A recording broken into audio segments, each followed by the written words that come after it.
Radio J, en route vers la présidentielle. Quelle indignité. Moi, président de la République, il y aura un code de déontologie pour les ministres. Vive la République! Vive la France! Dans cette campagne, j'ai dit que je voulais regarder la France au fond des yeux, mais je voudrais aussi atteindre son cœur. D'un coup, vous dérapez dans la fureur. Je vous demande de vous arrêter. Parce que c'est notre projet!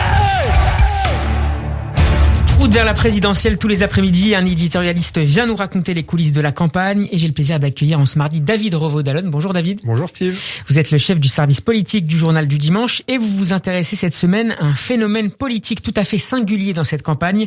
Des primaires sauvages s'imposent presque partout sur la carte politique. De quoi s'agit-il déjà ? Alors, vous vous souvenez, on en avait parlé il y a peu oui. sur cette antenne.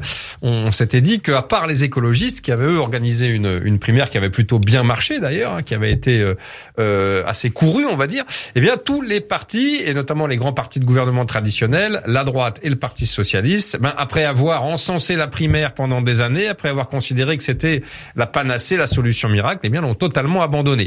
Donc, c'est le cas au Parti socialiste. On voit que samedi, Anne Hidalgo a été adoubé officiellement, mais sans vote des militants. Et à LR, ce sera non pas une primaire ouverte, mais un congrès. Mais en réalité, on s'aperçoit que dans presque tous les partis politiques, dans tous les courants et presque chez toutes les grandes personnalités qui s'apprêtent à livrer campagne, eh bien, il y a une primaire un petit peu clandestine, un petit peu sauvage, un petit peu cachée qui se met en place. On va regarder ça avec vous dans le détail. Commençons avec l'extrême droite.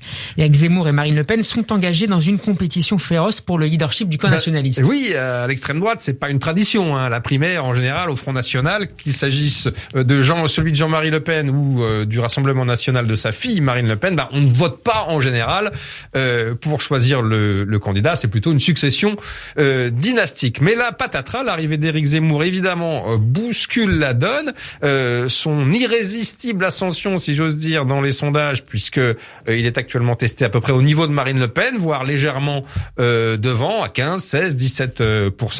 Eh bien, change totalement cet état de fait et instaure une véritable compétition, une véritable concurrence à l'extrême droite pour d'abord les parts du marché électoral, si j'ose dire, si vous me permettez cette expression un peu métaphore économique, et surtout sur les thématiques, parce qu'ils sont sur les mêmes thèmes, ils chassent sur les mêmes terres, à la fois thématiques et à la fois en termes de segments électoraux, et donc très très compliqué pour Marine Le Pen de résister finalement à cette percée de Zemmour qui s'installe. Il pourrait totalement. n'en rester qu'un à la fin. Alors il pourrait n'en rester qu'un. Vous avez remarqué que Robert Ménard, le fameux maire de Béziers, a récemment invité les deux à se mettre d'accord pour savoir si celui qui est le moins bien placé se rangerait derrière l'autre.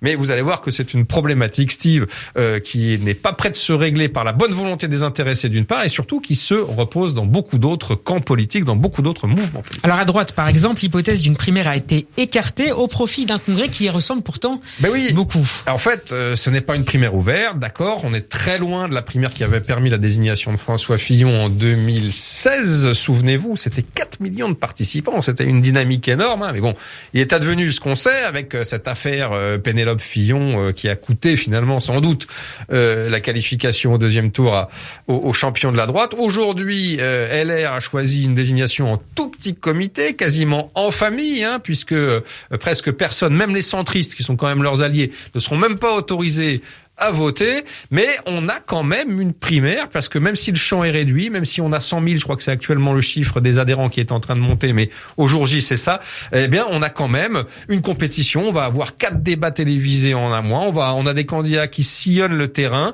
qui cherchent à faire valoir leurs différences. Donc, primaire ça ressemble fermée, à ce qu'on a vu en 2016. Primaire réduite. Sur le scénario, c'est le même. C'est juste, évidemment, le champ des votants qui est beaucoup plus réduit. Mais on a quand même une petite primaire, malgré tous les efforts de tous les candidats ou presque pour s'en débarrasser. À gauche, maintenant, vous lisiez tout à l'heure, David, en ouverture, seule Europe Écologie Les Verts a organisé une primaire en tant que telle, mais en réalité, une grande primaire généralisée est en cours entre le communiste Fabien Roussel, Jean-Luc Mélenchon, Yannick Jadot et la socialiste Anne Hidalgo, et ce n'est pas la seule primaire à gauche. Et on pourrait même rajouter Arnaud Montebourg. Mais effectivement, il y a une grande primaire généralisée. Vous parliez tout à l'heure de primaire sauvage. Je crois c'est la conquête de l'Ouest. Tous sont lâchés, les chevaux sont lâchés, et chacun essaie essaye, là encore, de se présenter comme capable d'avoir le leadership à gauche et donc de se qualifier au deuxième tour. Pour l'instant, on a quand même un petit ordre dans ce jeu de petits chevaux qui s'organise. On a quand même assez nettement Mélenchon et Jadot qui sont devant, mais c'est pas non plus flamboyant puisqu'ils stagnent autour des 10, 11, 9%. Donc on est encore assez loin d'un score qui permettrait une qualification au deuxième tour, mais il est clair que ces deux-là sont en train de faire le break. Alors, cette primaire sauvage, il y a une autre primaire sauvage dans la primaire sauvage, c'est celle qui oppose pour l'électorat, on va dire modéré, écolo, social-démocrate, Yannick Jadot et Anne Hidalgo. Vous remarquerez que Anne Hidalgo, depuis quelques jours, fait beaucoup de propositions écologistes. Elle va en faire encore samedi, elle va dévoiler son programme écolo, c'est évidemment... Et elle a dit hier qu'elle ne se rangerait pas derrière Yannick Jadot. Et elle a dit hier qu'elle ne se rangerait pas derrière Yannick Jadot, pardon, lapsus révélateur, vous voyez, mais très clairement, derrière, il y a aussi un accord aux législatives. Les Verts disent, écoutez, si vous ne vous rangez pas derrière nous à la présidentielle, nous, on fera pas d'accord avec les socialistes pour les législatives. Ça veut dire qu'ils pourraient avoir encore moins d'élus qu'aujourd'hui et donc avoir encore moins d'argent, parce que vous savez, les législatives, c'est le nerf de la guerre en politique. C'est là-dessus que les partis se financent. Et là, je pense que les écologistes tiennent non pas un moyen de chantage, mais un véritable moyen de pression. Et donc, cette primaire, dans la primaire à gauche, on va voir, mais elle va se résoudre assez vite dans quelques semaines. Et je parierais bien qu'elle pourrait aboutir à un retrait de la candidate socialiste. Finalement, David, le seul camp à ne pas avoir de primaire, c'est la Macronie. Oui, en Macronie, pas de primaire. On sait que le président, personne n'osera le contester, mais on a quand même failli en avoir une, souvenez-vous, puisque jusqu'il y a quelques semaines, on se demandait si le camarade Édouard Philippe, toujours lui, n'allait pas revenir pour mettre son grain de sel dans la compétition présidentielle. Il a lancé son parti il y a 15 jours. Il l'a dit très clairement, lui, il ne joue pas 2022. Sous-entendu, je joue 2027. Ça veut bien dire que pour l'instant, il n'y aura pas de compétition interne en Macronie. Mais on peut dire que même si le président est quasiment sûr d'être candidat et sûr de ne pas être contesté, les gens pensent déjà dans son camp à la suite et qu'à partir du moment où il est candidat et s'il est élu président, le jour même, évidemment, c'est la guerre de succession qui commencera et donc là, une autre primaire s'ouvrira. Mais ça, c'est encore une autre histoire. Merci beaucoup, David Revaudrin. Je rappelle Steve. que vous êtes le chef du service politique du Journal du Dimanche. En route vers la présidentielle, c'est à retrouver en podcast sur radioj.fr. Nous serons demain avec Alexis Lacroix d'Actualité JV. À la semaine prochaine, David. Au revoir.